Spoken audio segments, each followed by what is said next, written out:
సంపాదన మనిషికి చాలా సహజం. ఏం చేసుకుంటాం, ఎంత తింటాం అని కాదు. ఎంత సంపాదించాం అన్న దాని మీదే మనిషి చూపంతాను. పశువుకు మనిషికి ఇదే తేడా. పశువు తనకు కావలసినంత మేస్తుంది, అంతే. మనిషి అలా కాదు.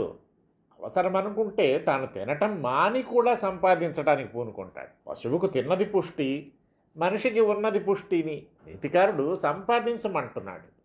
అయితే ఏం సంపాదించాలంటున్నాడో చూడండి.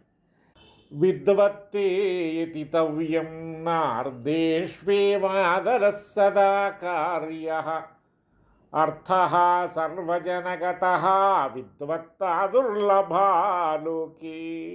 పాండిత్యం సంపాదించడానికి ప్రయత్నించాలి. డబ్బు ఒక్కటే పరమార్థం కాదు. డబ్బు అందరి దగ్గర ఉంటుంది. లోకంలో పాండిత్యం లభించడం చాలా అరుదు. ధనం సంపాదించవద్దనడం లేదు, దాన్ని సంపాదించు. అయితే ధన సంపాదనం ఒక వ్యసనం.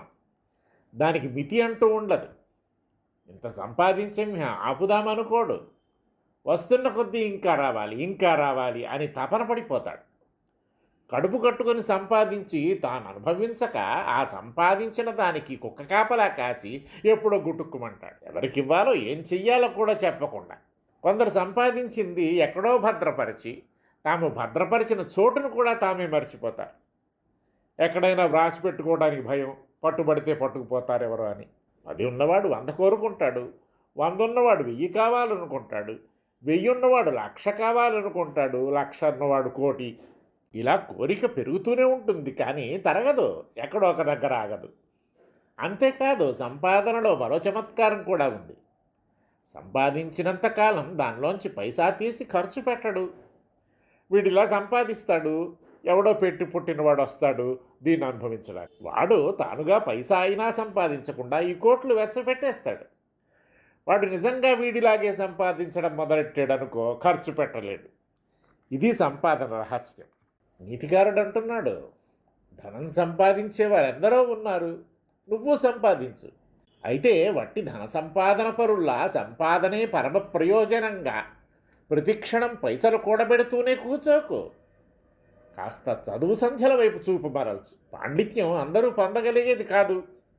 అట్లాగని మాకెక్కడ లభిస్తుందని అందరూ వెనక్కిపోతే లోకంలో పాండిత్యమే నశించిపోతుంది. నీలో సంపాదించే శక్తి ఉంది, అది చాలు. అయితే ధనాన్ని కాదు, విద్వత్తను సంపాదించు. అది నీకు పెద్ద పనేం కాదు. ఇంతకాలం అటు నీ చూపు మరల్చలేదు, అంతే, చదువు అవ్వలేదు. ధనం మట్టుకు ఏ క్లేశాలు లేకుండా వచ్చి పడుతుందా? ఆశ్రమే ఇందులో పడు, ఫలితం తప్పక లభిస్తుంది. స్వదేశే పూజ్యతే రాజా, విద్వాన్ సర్వత్ర పూజ్యతే అన్న మాట నువ్వు విననిది కాదు. ధనవంతుడు బతికిన రోజుల్లోనే పేరు ప్రతిష్టలు పొందుతారు. విద్వాంసుడు గతించిన ఆయన్ని జనం మరచిపోరు. విద్వాంసునికి విద్యా సంతతి ఉంటుంది, అది నిరంతరం సాగుతూనే ఉంటుంది. ఎన్ని తరాలు గడిచినా ఇలపై వారిని స్మరించేవారు ఉంటూనే ఉంటారు. కనుక ధనం కంటే విద్యార్జనం కర్తవ్యం.